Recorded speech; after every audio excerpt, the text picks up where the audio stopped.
जो कि यहाँ का एक श्रमिक वर्ग है, उनके अधिकारों को लूटा गया है। इतनी बड़ी महंगाई है, आम जनता, आम पब्लिक अपने बच्चों को भी पढ़ाने से वंचित रह गई। यहाँ का एक एक वर्ग, क्योंकि जितने भी आज ये नेता हैं ये सब धन कुबेर हैं। ये कुबेर अपना भंडार भरने के लिए कि गोरे तो इस देश को लूट करके लेके चले गए, उनके जाने के बाद यहाँ के काले अंग्रेज बेइंतहा लूट रहे हैं। देखिए, हमारी लड़ाई उनसे नहीं है, हमारी लड़ाई व्यवस्था से है। जैसे संविधान से ये देश चल रहा है। आज विचारों पर वोट हो तो कौन विचार लेकर कल लोग आए थे। सारे लोग जाति और धर्म से बंधे हुए रहे और सभी ने जाति और धर्म की राजनीति की। इसीलिए जब बीपी सिंह ने 27% मंडल कमीशन लागू किया तो ब्राह्मण, ठाकुर, बनिया, लाला सब विरोध करने लगे। कोई पूर्व विधायक आ गया, पूर्व सांसद आ गया, उसके पीछे सारी व्यवस्था लग जाती है। माने सारे। अनादि टीवी के विशेष प्रोग्राम अनकट कानाफूसी में आपका स्वागत है। मैं हूं अमरेंद्र प्रताप सिंह। और कहा जाता है कि राजनीति चिर पुरातन भी है और नित्य नवीन भी। मनुष्य जब से सभ्य हुआ, मनुष्य जब से क्रम में एक दूसरे के साथ अपने हितों को संलग्न करने वाली स्थिति में आया, तब से किसी न किसी ने राज किया। और जब राज किया तो राजनीति तभी से शुरू हुई। और जब तक मनुष्य रहेगा इस पृथ्वी पर ये राजनीति चलती रहेगी और यूं ही राजनीति में नित्य नवीन प्रयोग भी होते रहेंगे।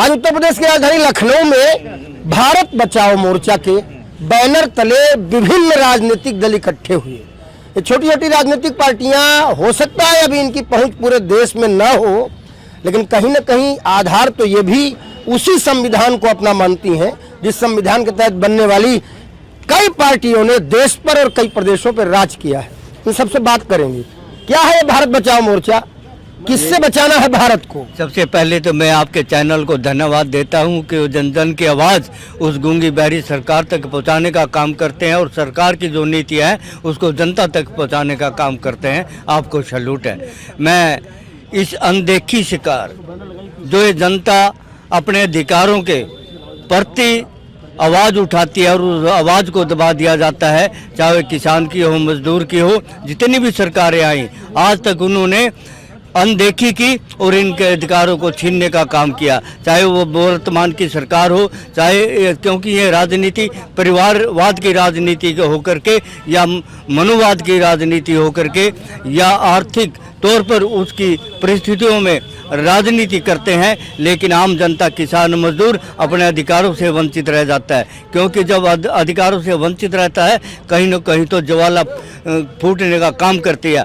आज उसी प्रवेश उसके संबंध में आज जो ये भारत बचाओ मोर्चा बना है, क्योंकि उन्होंने देखा कि जो भी किसान, मजदूर इस देश की रीढ़ की हड्डी हैं। क्योंकि लोकतंत्र, एक देश किससे बनता है, वो कारीगर। नहीं, सब ठीक है, लेकिन भारत को बचाना किससे है? भारत बचाओ मोर्चा किससे बचाएगा भारत? क्योंकि जो ये अंधविश्वास फैलाए हुए हैं और जो ये किसान और मजदूर की अनदेखी, जो कि यहाँ का एक श्रमिक वर्ग है, उनके अधिकारों को लूटा गया है। इतनी बड़ी महंगाई है, आम जनता, आम पब्लिक अपने बच्चों को भी पढ़ाने से वंचित रह गई। क्योंकि शिक्षा और चिकित्सा दो चीज़ फ्री नहीं होगी वो देश कभी उन्नति नहीं कर सकता। दूसरे देशों के अंदर ये चिकित्सा और शिक्षा फ्री है, क्योंकि आज हम वंचित रखते हैं अपने बच्चों को, क्योंकि ये सरकार ये सहूलियत नहीं देती। क्या शुभ नाम है आपका? मैं श्यामलाल गुर्जर हूँ। श्यामलाल गुर्जर जी, मैं आपके पास दोबारा आऊंगा, लेकिन अब सवाल ये बनता है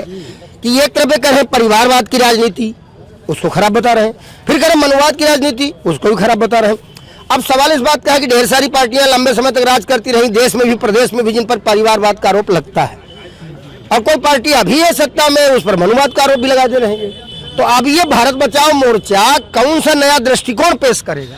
ये भारत बचाओ मोर्चा जो है, मैं चौधरी आर्यन मानव और मानव क्रांति पार्टी का संस्थापक हूं, और सारे लोग ये मानववादी विचारधारा से जुड़े हुए हैं। क्योंकि आज किसान दुखी है, आज नौजवान दुखी है, आज बेरोजगार दुखी है, यहाँ का एक एक वर्ग, क्योंकि जितने भी आज ये नेता हैं ये सब धन कुबेर हैं। ये कुबेर अपना भंडार भरने के लिए चुनाव लड़ रहे हैं, पार्टी में आए। ये भारत बचाओ मोर्चा उन गरीबों की लड़ाई लड़ेगा, उन मजदूरों की लड़ाई लड़ेगा, उन युवाओं की लड़ाई लड़ेगा। इसलिए आज इसकी जरूरत है, मानववाद की जरूरत है। हम लोग पैसा कमाने के लिए नहीं आए हैं। हमारी पार्टी के जितने लोग राष्ट्रीय अध्यक्ष हैं ये देश के प्रति समर्पित हैं। ठीक बात है। हम बचपन से अपने, जब मैं छोटा था, अभी मेरी उम्र 59 साल है, जब मैं छोटा था तब भी मैं सुनता था कि गरीबों की लड़ाई, मजदूरों की लड़ाई, किसानों की लड़ाई, नौजवानों की लड़ाई, सब वही लड़ते चले आ रहे हैं और अभी भी लड़नी पड़ रही है। तो इतने दिन से हो क्या रहा है? मैं ईश्वर दयाल सिंह सेठ, राष्ट्रीय अध्यक्ष भारतीय सबका दल और भारत बचाओ मोर्चा का एक अभिन्न अंग हूं। और मैं आपको ये बता देना चाहता हूं, पूरे देश को ये बता देना चाहता हूं कि गोरे तो इस देश को लूट करके लेके चले गए। उनके जाने के बाद यहाँ के काले अंग्रेज बेइंतहा लूट रहे हैं। रात दिन लूटम लूट मचा हुआ है। यहाँ का किसान परेशान, यहाँ का बुनकर परेशान, यहाँ का छात्र परेशान, यहाँ का युवा परेशान, यहाँ का व्यापारी परेशान, यहाँ की माताएं बहनें परेशान। मैं ये बताना चाहता हूँ कि भारत बचाओ मोर्चा थर्ड फ्रंट उत्तर प्रदेश में बनने जा रहा है और 18 तारीख को बनारस में मंडलीय सम्मेलन इसका हो रहा है। उसमें हम पूर्वांचल की धरती से एक अलग जगह देंगे और चारों कोने के, उत्तर प्रदेश के चारों कोने के सारे राष्ट्रीय अध्यक्ष उपस्थित हैं। और हम आज केवल प्रतीक मात्र यूपी गेस्ट हाउस में, प्रेस क्लब में अपना हम एक अल्टीमेटम देने के लिए इस सरकार को आए हैं कि खबरदार, होशियार, आप एकदम निश्चिंत रहो। आपने कभी भी सत्ता सुख में होते हुए कभी भी आप सत्ता सुख वालों से लड़ाई लड़ने के लिए तैयार नहीं है। लेकिन अब भारत बचाओ मोर्चा कमर कस रहा है और 403 विधानसभा में अपने प्रत्याशी खड़ा करके जिताएगा। तब इसके बाद हम विधानसभा में जो है अपनी बात को ठीक बात है। हमारी शुभकामनाएं आपके साथ है। अब एक सवाल इधर से ले लेते हैं। सवाल इस बात का है कि थर्ड फ्रंट की बात कर दी इन्होंने। तो एक फ्रंट वो है जो सत्ता में है, एक फ्रंट वो है जो सत्ता में रहा है, तो थर्ड फ्रंट वो है जो कभी सत्ता में नहीं रहा। तो अब लड़ाई लड़ेंगे किससे? जो सत्ता में है उनसे या सत्ता में थे उनसे? मैं अजय वर्मा, राष्ट्रीय अध्यक्ष भारतीय जन क्रांति दल। देखिए, हमारी लड़ाई उनसे नहीं है किसी, हमारी लड़ाई व्यवस्था से है। जैसे संविधान से ये देश चल रहा है तो संविधान में एक शब्द आता है हम भारत के लोग, लेकिन हम भारत के लोग जो है सब हमेशा ठगे जा रहे हैं, चाहे सत्ता जिसकी हो, चाहे विपक्ष की हो और चाहे पक्ष की हो। तो हम लोग व्यवस्था परिवर्तन के लिए ये थर्ड फ्रंट का गठन किए हैं। भारत बचाओ मोर्चा किसी से नहीं बचाना है, अपने लोगों से बचाना है। भारत किस व्यवस्था में परिवर्तन करना है? संविधान में परिवर्तन करना है, सिस्टम में परिवर्तन करना है, कानूनों में परिवर्तन करना है, किसमें परिवर्तन? हमें नेताओं के विचारों में परिवर्तन करना है। जो सत्ता पे बैठेगा, पहले होता था सेवा के बदले मेवा क्यों, लेकिन आज हम सभी देख रहे हैं जिस दिन विधायक बन जाता है उसी दिन उसके पास स्कॉर्पियो आ जाती है।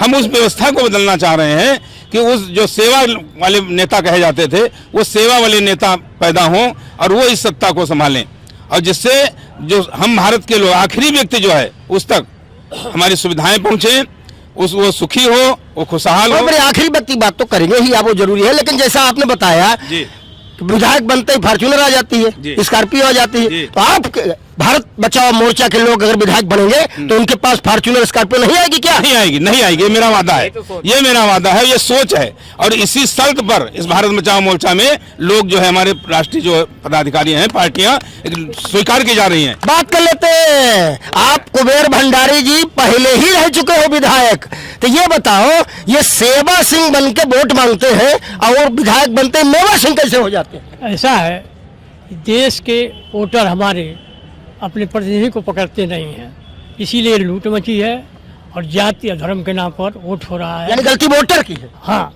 अब विचारों पर वोट नहीं करते हैं। आज विचारों पर वोट हो तो कौन विचार लेकर कौन लोग आए थे? तो और लोग तो निमुक गए।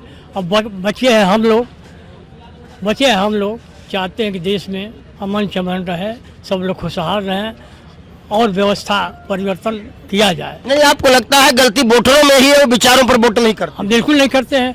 विधायक जी ने तो कह दिया गलती वोटर में ही है। आपको गलती किसमें नजर आ रही है, वोटर में या नेताओं में?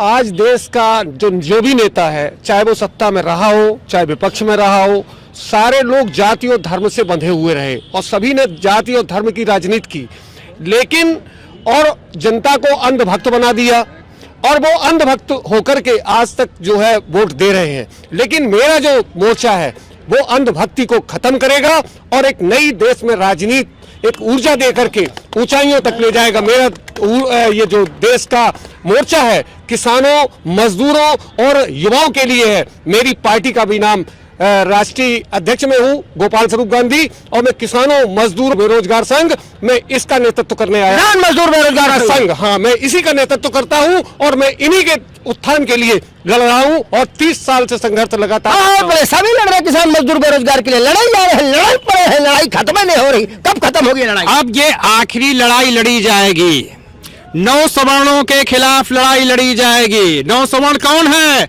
जो आईएएस है, पीसीएस है, विधायक है, सांसद है, पूर्व विधायक है, सांसद है। आप पीजीआई में जाइए, कोई पूर्व विधायक आ गया, पूर्व सांसद आ गया, उसके पीछे सारी व्यवस्था लग जाती है। माने सारे सब चूतिए और पूर्व विधायक, पूर्व सांसद आ गया, सारी व्यवस्था उसके पीछे लग गई। इन सवर्णों, 9 सवर्णों के खिलाफ लड़ाई लड़ना होगा। यही भ्रष्टाचारी है, यही अपराधी है। अपराध और भ्रष्टाचार के खिलाफ लड़ाई लड़ना हो। अभी आप कह रहे थे फॉर्च्यूनर से 30 लाख फॉर्च्यूनर के खिलाफ लड़ाई लड़ोगे। अरे 30,000 करोड़ संजय सेठ की बात हो रही, हमारे संचालन कर रहे थे साथी। 1,000 करोड़ जो 10,000 20,000 करोड़ रुपया आ गया है, इनके खिलाफ लड़ाई लड़ना है। 10-5 लाख की लड़ाई नहीं लड़ना है। कैसे लड़ोगे? लड़ाई लड़ने के लिए हम सब लामबंद हो रहे हैं, एकजुट हो रहे हैं। आखिरी लड़ाई जब हम लाए, हम देख रहे हैं कि एक तरफ कांग्रेस की हुकूमत थी, 87, 88, 89 का वो दौर था। हम लोग जा रहे थे, जनता दल के लिए वोट मांग रहे थे। लोग कह रहे थे बच्चा परेशान हो, कांग्रेस से आई। फिर हम बसपा में चले गए, बसपा के लिए वोट मांगे, कहने लगे कहां पड़े हो चक्कर में, कांग्रेस से आई। आज कांग्रेस का केवल 2 विधायक है। बसपा चली गई, कांग्रेस चली गई, सपा चले गए, भाजपा जाने वाली। कैसे जाने वाली? तिलक तराजू तलवार, इनके जूता मारो 4 का नारा दिया गया। कांग्रेस चुप रह गई, बड़ा मजा आ रहा, वोट कट रहा। अब बीपी सिंह नहीं आएगा, जनता दल नहीं है, काम अपना हो रहा है। परिणाम क्या आया? कांग्रेस आज सिमट खत्म हो गई। आज कहा जा रहा है मध्य प्रदेश में ललकार कर कि ब्राह्मण की बेटी से मेरे बेटे का ब्याह करो, ब्राह्मण की बेटी से मेरे संबंध बनवाओ। ये क्या भारतीय जनता पार्टी को समझ में नहीं आ रहा? एक आईएएस अधिकारी भारतीय जनता पार्टी के इशारे पर भौंक रहा है। इस देश का जनता जान गई है कि नहीं भारतीय जनता जान गई है। कोई कुछ कह रहा, कोई कुछ कह रहा। हर आदमी, जनता तो बड़े चक्कर में है कि अब जनता भारत मोर्चा के साथ जुड़ेगी, भारत बचाओ मोर्चा के साथ जुड़ेगी। जैसे जनता ने कांग्रेस को लतियाया है, जुतियाया है, धकियाया है, जैसे उत्तर प्रदेश की जनता ने बहुजन समाज पार्टी, समाजवादी पार्टी को छोड़ा है, वैसे ही 2027 के चुनाव में उत्तर प्रदेश की जनता भारतीय जनता पार्टी को नकार कर भारतीय भारत बचाओ मोर्चा की भारी बहुमत से सरकार बनाने जा रही है। पूछ लेते हैं, भारत बचाओ मोर्चा सरकार बनाएगा, क्या गारंटी है? जैसे कांग्रेस या बसपा या सपा या भाजपा को आप आरोपित करते हो, आप फिर वैसे नहीं हो जाओगे, इसकी गारंटी क्या है? इसकी देखिए, अभी आपको मैं चैनल के माध्यम से बड़ा अच्छा आप जवाब कर रहे हैं, बहुत अच्छा हम लोगों को मजबूत करें। भारत जो मोर्चा बना हुआ है, जैसे आपने कहा कि हमने क्यों मोर्चा बनाया है, हम उन किसान के लिए लड़ रहे हैं। कभी आप सुने होंगे कि इनकी आय दुगनी हो जाएगी। आज मैं आपसे पूछता हूँ, क्या किसान की आय दुगनी हो गई? नहीं हुई है। उस रोजगार मिलेगा, करोड़ों लोगों, युवाओं को रोजगार मिलेंगे। यही सरकार जो बैठी है कहती करोड़ों लोगों को रोजगार मिलेगा, क्या रोजगार मिल रहा है? हम थोड़ा पीछे चले गए, हमने हरित क्रांति भी सुनी, हमारी उम्र थोड़ी ज्यादा है, हरित क्रांति भी सुनी, हमने जय जवान जय किसान भी सुना और हमने किसान की आमदनी दोगुनी भी सुनी। सवाल इस बात का, जब सब किसानों के लिए काम कर रहे थे तो किसान आज परेशान क्यों है? नहीं, किसान के लिए काम करे, सरकार निकम्मी सरकार है, सरकार करना नहीं चाहती है। मतलब ये वाली निकम्मी, इससे पहले वाली, इसके पहले निकम्मी थी तभी सरकार खत्म हो गई। उसके पहले वाली वो भी दशा यही था। आज हम लोगों को आना पड़ा भारत बचाने के लिए। जाना कहाँ है, जाओगे कहाँ? क्या गोल है, क्या डेस्टिनेशन है, क्या मोटो है? देखिए, भारत बचाओ मोर्चा का मोटो वही है, भ्रष्टाचार के खिलाफ लड़ाई लड़ना है, बेरोजगारी के खिलाफ लड़ना है, नौजवानों के लिए लड़ना है, बेरोजगारों के लिए लड़ना है। यही उद्देश्य है भारत मोर्चा का। अब सरकारें क्या है, संविधान को पूर्ण रूप से लागू नहीं करती हैं और उसी में उलझाए हुए हैं सब लोगों को। तो हम लोगों ने सोचा कि एक मोर्चा बना करके जो है जनता की सेवा की जाए, जनता के विचार जानेंगे, जनता जानो, संविधान है, सिस्टम है, सरकार है, आप भी हो, गड़बड़ कहाँ है? गड़बड़ तो विचारों में है। जब हमारी नीति जब तक नहीं सही होगी, नीयत नहीं सही होगी, तब तक हम कुछ नहीं कर सकते हैं। क्या करेगा भारत बचाओ मोर्चा? सब कुछ करेगा। सब कुछ क्या? जनता के बीच में जाएगा, जनता की बातों को सुनेगा, जनता के जो है सुख दुख में सहयोगी करेगा और अपनी नीति सही रखेगा कि सेवा के बदले मेवा नहीं। 27 के चुनाव में थोड़ा समय है, क्या तब तक सब जने इकट्ठे रह पाओगे? ये आज ही किसी को भाजपा बुला देगी, किसी को कांग्रेस बुला देगी, किसी को बसपा बुला देगी। आज मैंने संचालन में कर रहा था, मैं शाकिर अली उस्मानी हूँ, कानपुर विश्वविद्यालय से उपाध्यक्ष रहा हूँ और आदर्श लोक दल का जो है छात्र राजनीति से निकल के आए। छात्र राजनीति से निकल के आए और तेवर मेरे वैसे ही है जैसे पहले भी थे। तो मैं ये कहना चाहता हूँ जो विधायक 10%, सांसद 10%, IAS IPS जो ले रहे हैं मोटी मोटी रकमें और जनता के खून कमाई का पैसा लेने के बाद वो बताते हैं बगुला भगत की तरह मैं भ्रष्टाचारी नहीं हूँ। पुलिस की जो दमनकारी नीति पूरे उत्तर प्रदेश में चल रही है, चाहे वो मुसलमानों के खिलाफ चल रही हो, चाहे वो ब्राह्मणों के खिलाफ चल रही हो, चाहे वो दलितों और पिछड़ों को अपराधियों के नाम पे चला रही हो, ये कहाँ का न्याय संगत है कि गलती हम करें और मेरे माता पिता सब जेल जाएं। आप समझिए, लब जिहाद के नाम पे, उसके बाद जो है धर्मांतरण के नाम पे, गौ कसी और गौ तस्कर के नाम से, सिम्मी ISI के एजेंट के नाम पे, आतंकवादी होने के नाम पे। इनसे पूछो इनका DGP और वो जो डोभाल बैठा हुआ है वो क्या कर रहा है? पूछ लेंगे उनसे, पहले आपसे पूछ लेते हैं। आप टिके रह पाओगे? हम टिके हैं और टिके रहेंगे और 27 में भारतीय जनता पार्टी नहीं NDA और इंडिया दोनों गठबंधन। तुम्हारी लड़ाई साफ है, तुम्हारी लड़ाई साफ है। आप बताओ, सरकारी नौकरी करते हैं पूरी उम्र भर, आपने भी की, और उसके बाद आ जाते हैं राजनीति में मंत्री, बड़े मंत्री, इसको ठीक कहोगे? क्योंकि हम एक साधारण परिवार से संबंध रखते हैं। जब उनके साथ लताड़े गए और पीड़ित लोग, हमारे किसान मजदूर, जब उनकी आवाज़ नहीं सुनी जाती, उनके फसल के भाव नहीं दिए जाते और एक गरीब बच्चे की फीस इतनी कर दी जाती है, वो सरकारी स्कूलों में पढ़ाने के अलावा और कुछ नहीं कर सकते। जब हमने ये अनदेखी का शिकार देखे हमारे किसान मजदूर और ये SC BC माइनॉरिटी जो भी दबे हुए हैं, तो हमारे अंदर एक चेतना आई, तब अपने काम करने। ठीक बात है। आपसे एक सवाल है जी, पहले भी हमने कुछ दलों को देखा, कोई महान दल, कोई उससे महान दल, कोई उससे महान दल, कोई निषाद पार्टी, कोई राजभर की पार्टी, कौन कौन पार्टी, बहुत देखे हमने अलग अलग। वो भी तीसरा मोर्चा, तीसरा फ्रंट थे, फिर अचानक सत्ता वाली पार्टी ने बुलाया तो कप चले गए। ये नहीं करोगे? ऐसा है, जब से भारत का संविधान लागू हुआ आज तक जितने भी राजनीतिक दल सत्ता में आए, सब ने पब्लिक के साथ झूठ बोले। किसी ने किसान के नाम पे, किसी ने मजदूर के नाम पे, किसी ने मंदिर के नाम पे, किसी ने मस्जिद के नाम पे। थोड़ा और आगे जाओ, किसी ने राजभर के नाम पे, किसी ने निषाद के नाम पे, किसी ने जाट के नाम पे, किसी ने गुर्जर के नाम पे। लेकिन लोगों से वोट तो ले लिया, वोट लेने के बाद में लेकिन जब वहां पार्लियामेंट में बैठ करके जन विरोधी नीतियां तैयार की जाती है, कहीं जल नीति तैयार की जाती है, कहीं विदेश नीति तैयार की जाती है, तो ये तो जनता को नहीं पता। तो ये तो एपिसोड इनके पूरे हो लिया आज तक की सरकारों के। एक सवाल आखिरी में और करेंगे, एक सवाल और करेंगे सिर्फ कि अगर मौका मिला तो इंडिया गठबंधन के साथ जाओगे कि NDA के साथ? बस यही आखिरी सवाल। नहीं, हम लोग न इंडिया के साथ जाएंगे न NDA के साथ। फिर से कहो इस बात को, हमारा सवाल साफ है। अगर मौका मिला, मौका शब्द से बड़ी रिसर्च निकलती है, मौका मिला तो इंडिया गठबंधन के साथ जाओगे कि NDA के साथ? ना इंडिया के साथ जाएंगे ना NDA के साथ जाएंगे, क्योंकि एक इंडिया गठबंधन जो है वो NDA जो है सत्ता पक्ष है और इंडिया जो है विपक्ष है, और ये मोर्चा जो है निष्पक्ष है। और निष्पक्ष जो व्यक्ति होता है या संस्था होती है या मोर्चा होता है, वो अपने आप में बेजोड़ होता है और उसका कोई लोभ लालच नहीं होती है। ये मोर्चा लोभ लालच से रहित होकर के बन रहा है। हम लोग निष्पक्ष राजनीतिक, सकारात्मक, आज जो राजनीतिक जो एक संक्रमण काल चल रहा है राजनीति का, उसमें जो सत्ता पक्ष के लोग हैं वो जबरदस्ती हमसे हर बात को मनवाने के लिए आतुर व्याकुल हैं, और विपक्ष के लोग बिना मतलब में जो लोक हितैषी कार्य हैं उन पे भी टीका टिप्पणी कर रहे हैं। लेकिन ये मोर्चा जो हमारा मोर्चा है, जो भारत बचाओ मोर्चा है, इसका नाम ही है, ये दो मोर्चों से अलग है, सत्ता पक्ष और विपक्ष से अलग है, निष्पक्ष मोर्चा है जिसका नाम दिया गया है भारत बचाओ मोर्चा। अच्छा, एक मिनट, क्या नाम है आपकी पार्टी का? मानवतावादी समाज पार्टी। याद रखना दर्शकों, आप भी देख लो, अगर कल को कोई एक टीम सत्ता में आकर और आपको भी अपने साथ बुलाएगी तब क्या करोगे? मुझको लोग बुला चुके हैं। मुझे जो आज एनडीए गठबंधन है उसके राष्ट्रीय अध्यक्ष महोदय ने मुझे बहुत पहले बुलाया था। उन्होंने कहा था विलय कर दीजिए, राष्ट्रीय उपाध्यक्ष बना दिया जाएगा, हेलीकॉप्टर प्रचार के लिए दिया जाएगा था। तो मैंने एक शब्द कहा था कि काटिए न नाथ बिसहू के रूख लाए के। विष वृक्ष भी जो व्यक्ति रोपित करता है उसको काटने में दर्द होता है। मैंने पार्टी बनाया है, मैंने एक कुछ परिणाम, एक स्वप्न दृष्टा बन करके मैंने पार्टी बनाया है, तो उस पार्टी को विलय का कहीं कोई प्रश्न नहीं उठा। बड़ा मन दिखाया, लेकिन एक सवाल और बनता है, जात की राजनीति, जाति जाति के लोग, भांति भांति के लोग, जात जात की पार्टियां, भांत भांत की पार्टियां पूरे उत्तर प्रदेश में नहीं पूरे देश में लोगों ने गजब कर दिया है भैया इस धर्म जात की राजनीति पे। कौन जात की पार्टी है आप?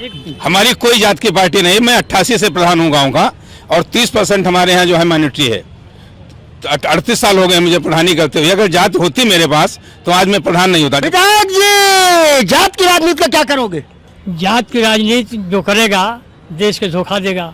कभी जात की राजनीति, सांप्रदायिक राजनीति नहीं करना चाहिए। भारत मोर्चा जात की राजनीति नहीं करेगा, भारत मोर्चा जात की राजनीति नहीं करेगा, आपकी गारंटी है? मैं राष्ट्रीय अध्यक्ष राष्ट्रीय जनमत पार्टी, हम लोग सर्व समाज की बात करते हैं, जिसमें सर्व समाज में सभी लोग आते हैं। हम लोग सर्व समाज की बात करते हैं। भारत बचाओ मोर्चा भी सर्व समाज में तो ठाकुर भी आते हैं। हाँ, ठाकुर क्यों नहीं आएंगे? नहीं आते? ठाकुर आते हैं। तो पूरे विपक्ष तो ठाकुर बात के पीछे कहाँ कोई नहीं ठाकुर बात है। हम लोग किसी ठाकुर, किसी ब्राह्मण की बात है, किसी नहीं है। हम सबके साथ लेके चल रहे हैं, चाहे ठाकुर हो चाहे ब्राह्मण। ठाकुर हो भैया, आना हो हमारे। मैं संजय सिंह, राष्ट्रीय उपाध्यक्ष लोक बंधु पार्टी। कैसे आपको बुला लिए लोग साथ में? हमारी पार्टी है, कैसे बुला क्यों ले रहा? लोक बंधु पार्टी। लोक बंधु पार्टी राजनारायण जी के आपके नाम। नजर में जात की राजनीति की असलियत क्या है? जात की राजनीति का उठने के लिए ठीक है, 1-2 सीटें ला सकता है, लेकिन सत्ता नहीं मिल सकती। सत्ता नहीं मिल सकती।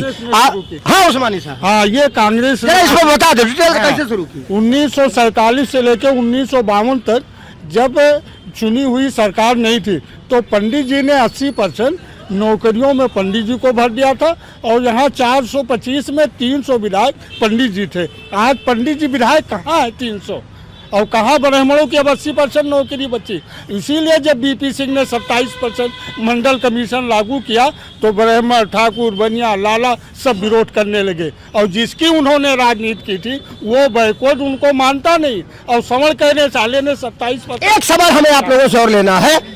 आजकल हम देख रहे हैं, अभी 6 दिसंबर को बाबा साहब डॉक्टर भीमराव अंबेडकर का परिनिर्वाण दिवस था। एक पार्टी नहीं बची पूरे देश की जो जय अंबेडकर न कर रही हो, चाहे सत्ता पक्ष में हो चाहे विपक्ष में हो। सवाल हमारा ये है कि बाबा साहब किसके, सत्ता पक्ष के या विपक्ष के? आपकी नजर में किसके? बाबा साहब सबके हैं। कोई भी महापुरुष किसी जात का नहीं रहता। जब महापुरुष बन जाता है, जैसे वाल्मीकि जी एक महापुरुष बन गए, तुलसीदास जी महापुरुष बन गए, तो महापुरुष कभी किसी जात का सब पर फलीभूत तो नहीं हो रहे। अभी बिहार में लोगों ने बहुत जय भीम, नमो बुद्धाय, जय अंबेडकर चिल्लाया, और इतना चिल्लाया कि काम ही लग गया वहाँ। तो सब पर फलीभूत तो नहीं हो रहे बाबा साहब? फलीभूत तो हो रहे हैं। वहाँ भी एक विधायक जीता है बाबा साहब से, लेकिन वहाँ अच्छा, एक विधायक जीता है, तुमने मान लिया बाबा साहब बहुजन समाज पार्टी? नहीं, तुमने कैसे कहते एक विधायक लिए है ना, उसका तमगा लिए हैं तो कहना पड़ेगा। तमगा तो बीजेपी भी लिए है, उनके नाम से मुख्यमंत्री तमगा नहीं लिए, वो तमगा तो समाजवादी पार्टी भी लिए, टाइम मांगा था। सब खाली दिखावा कर रहे हैं। खाली दिखावा जो है वो केवल पंडित जी ने हम ठाकुर घरों पर सॉरी ठाकुर साहब, आपकी तो सरकार चल रही है। हमारी सरकार चल रही है। बिल्कुल हमारी सरकार, बिल्कुल उत्तर प्रदेश में। अरे यार हम तो पत्रकार, हमारी कौन सरकार चल रही है? वो हम मानते हैं, आप आ गए ना उसी पे। आप बता दो भैया, ये कह रहे तो हमारी ठाकुरों की सरकार चल रही है। नहीं, सरकार सबकी है, सरकार किसी व्यक्ति की थोड़ी हो। आपस में ही दो चीजें सोचे हो, अलग अलग मजा करते हैं। लेकिन हमारा जो भारत बचाओ मोर्चा है, हाँ। ये शोषित वंचित समाज की लड़ाई लड़ने के लिए तैयार है और बदलाव लाएगा। सही क्या और गलत क्या ये तो जनता ही तय करेगी, क्योंकि लोकतंत्र में जनता ही जनार्दन है।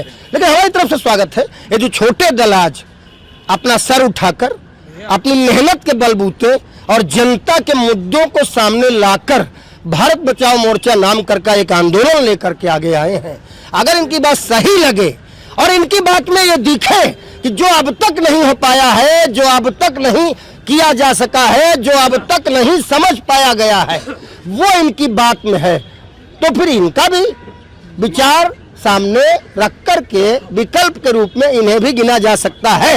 अब एक लाइन बता दो, विचार क्या है आपका? विचार ये है, जो भारतीय जनता पार्टी की नीति है उसको वोट नहीं मिल रहा, जनता का समर्थन नहीं है, उसके नोट से जो वोट आ रहा है उसने भारत को गुलाम बनाने की जो कोशिश की है वही उसका लक्ष्य है। कहां से आ गया नोट? 2 सांसदों हमारी पार्टी थी, मेरे ही अपने होश संभाले में देखा है मैंने, 2 सांसद थे और जिनके पास पूरी सत्ता होती तो गायब हो गए। सारे लोग अटल बिहारी नहीं बन पाएंगे, अटल बिहारी बीपी सिंह सब लोग नहीं हो पाएंगे, इसलिए 14,000 तारीफ कर रहे हैं उन दोनों लोगों की, कमी बता रहे हो। 14,000 करोड़ कर्ज लेकर के जो बिहार के चुनाव को जीत सकता है तो देश के लोगों की रक्षा नहीं कर सकता है।